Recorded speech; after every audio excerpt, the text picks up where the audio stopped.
I hope you don't get the sickness.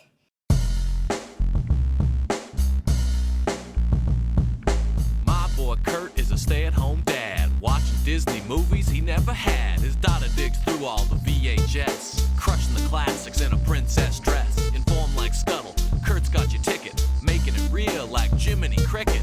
Most off the Captain Hook, but if the Tweedle dumb, he'll be taking more shots than Bambi's mom. Leave him raised like Simba, or cracked like the beast dishes. He'll show you a whole new world, you won't need 3 wishes. Stay-at-home Disney dad.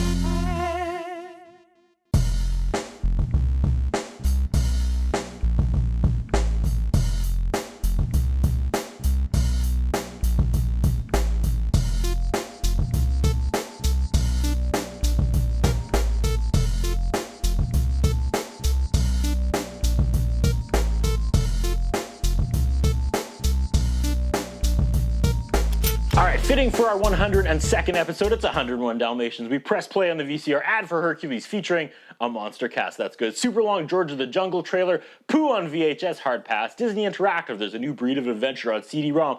101 Dalmatians, Escape from DeVille Manor. Enough of that nonsense. Feature presentation, sliding blue logo as it should be. We start with some CGI trees.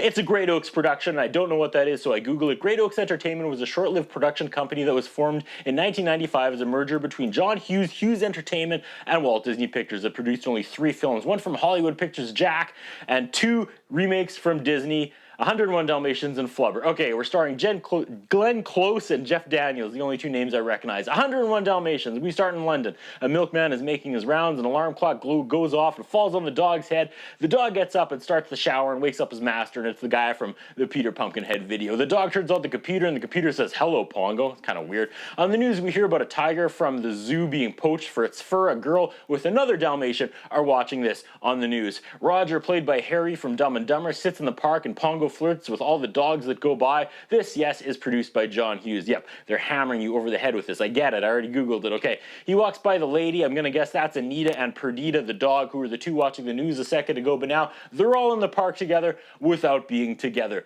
Some kid is playing a video game about Dalmatians, and he gives it the thumbs down, endorsement denied. There's no villain in it who this kid desires to, quote, annihilate. And I'm not sure if that's supposed to be some sort of commentary on violence in video games, but he's not wrong.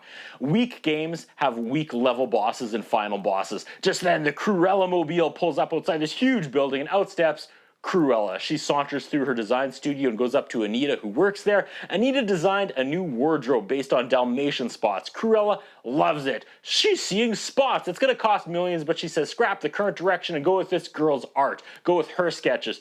Cruella looks at one drawing and adds a coat of spots onto it. Then it gets dark, and she leans in and tells Anita, "It would be like if I was wearing your dog." And then she laughs and laughs. I cannot take Jeff Daniels seriously after Dumb and Dumber. Pongo sees Anita and Perdita go by, so he takes off, and poor Roger's on the bus, and he's dragging or on his bike, and he's dragging Roger. Whoa! At least the dog's desire to mate is greater than the human's desire to mate in this version as well. So, staying true to the cartoon, because Roger and Anita are both complete dial tones. Anita and Perdita seem to be biking at a very leisurely pace, yet for the last 10 minutes, we've seen Roger and Pongo doing like 110 miles an hour, weaving in and out of shopping malls and traffic, and never catching up. It's like reverse Jason Voorhees. That is, until Roger hits a park bench, goes flying 50 feet off his bike, and ends up in a pond. Mwah, mwah, mwah. Then Roger sees Anita with a Dalmatian, and Roger's super mad at his dog for doing that. So he tackles his dog, and he starts trying to put the leash on it, but it's the wrong dog, and Anita jumps into action and hits him and says, "Release my dog at once," because he's like a psychopath, and he's like, "Your dog, my dog," and there's a dog mix-up. Before they figure it out, though, Roger was super rude to her, but after they figure out whose dog is who, she's suddenly all flirty with this psycho. And he doesn't get what's happening, though. She's like, "If you have a concussion, you probably shouldn't be alone." And he's like, "I'm fine." Anita is on the hunt. She squints her eyes and gets on her bike. She tries to find Roger after he left. Now, Perdita takes off and is dragging Anita by the bike, and now she hits something and ends up flying 50 feet and landing in the same pond that she just made fun of Roger for falling into. Oh, those zany kids. They're now at someone's house drinking tea. The dogs are making out. Roger says, "The dogs are in love. That's a problem." She says, "Where's the problem?" He asks if she wants another cup of marriage. Smooth. She says, "I do." Marriage, just that easy. I swear, this is like porn for socially awkward animal lovers. Like this. This is the dream right here, right? They start going at it on the couch, and then we pan to their wet clothes hanging by the fireplace, and they catch on fire. I don't know how, but We also don't know if the house burns down or not because we hard cut to the wedding. Guess what?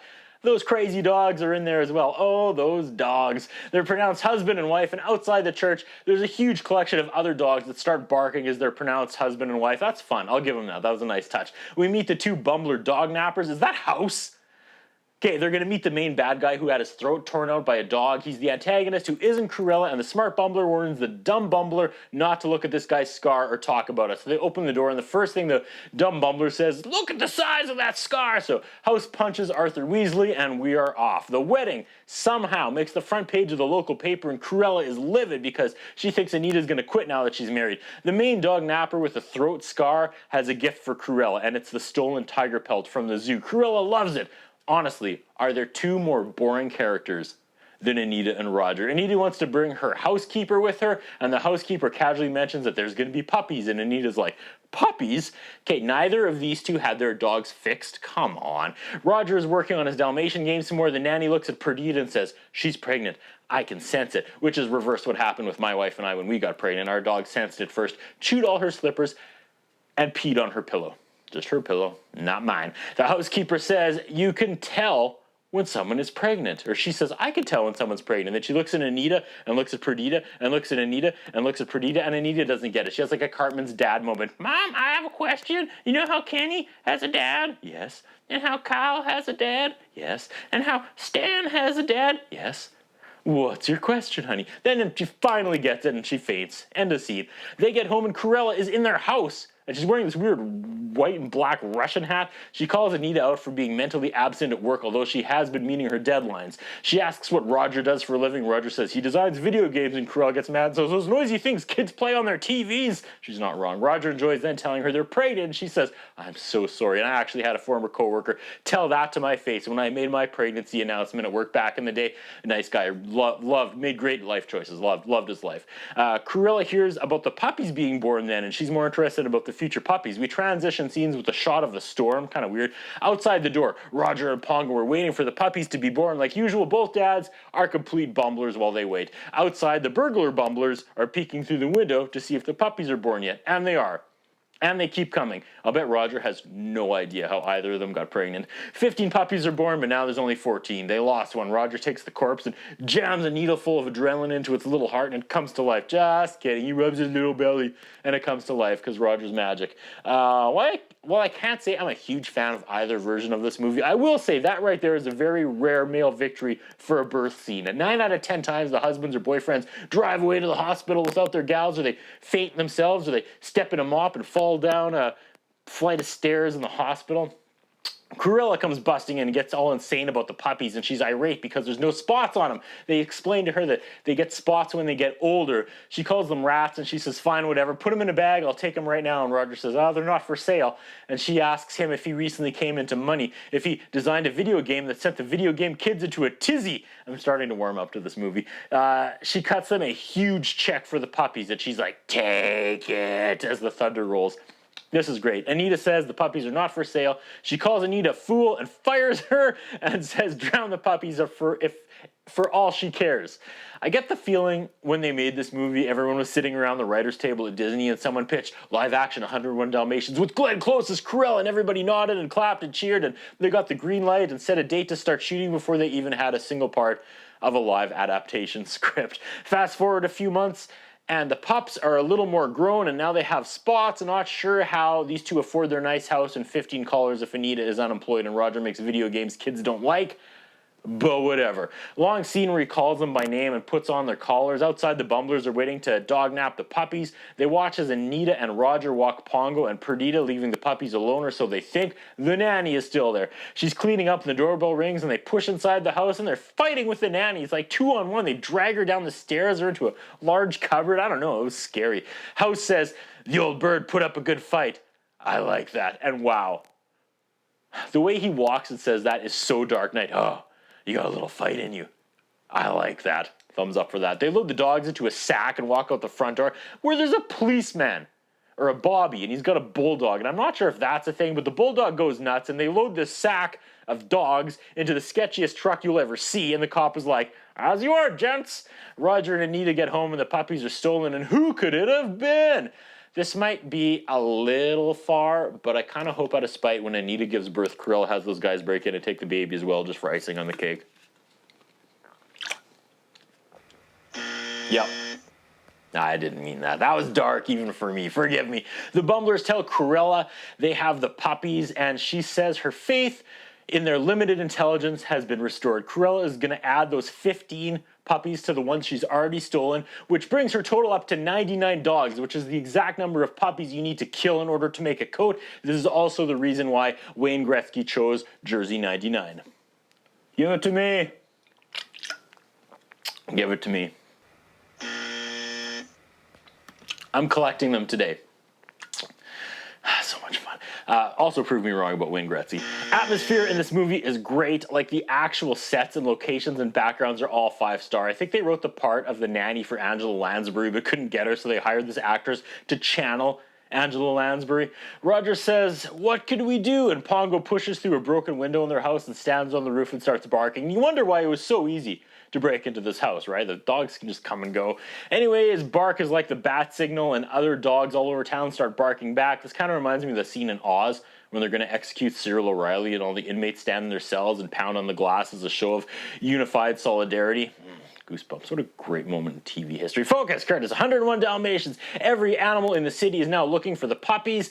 There's some cute moments here. Credit where it's due with the animals, like, networking and looking for them. Word gets back to Pongo that the city's animals found the pups, and he and Perdita escape out the front door, and they go to get their kids back.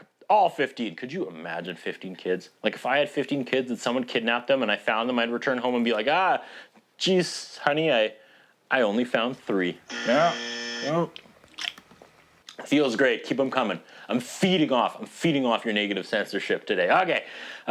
The dog army finds the shack with the Bumbler robbers hiding the puppies, like all 99. Cruella calls them and wants the puppies dead tonight. And they use the line from the original cartoon. I don't care how you do it. Poison them, drown them, bash them in the head. Got any chloroform? I don't care how you kill the little beasts. Just do it, and do it now. Props to Disney for keeping that line from the original movie in this one, as dark as it is. Also, I don't care how hardened of a criminal you are. Could you imagine killing 99 puppies? That's horrific. Roger cracks the code and says, Cruella stole them. And Anita's like, where's my portfolio? And she remembers the jacket Cruella drew that needed Dalmatian fur. Ding, ding, ding. Shaggy DA is there as well, sneaking around the dog napper's truck while the rats and the raccoons chew through the wiring. The Bumblers are getting drunk because, they have to skin live puppies.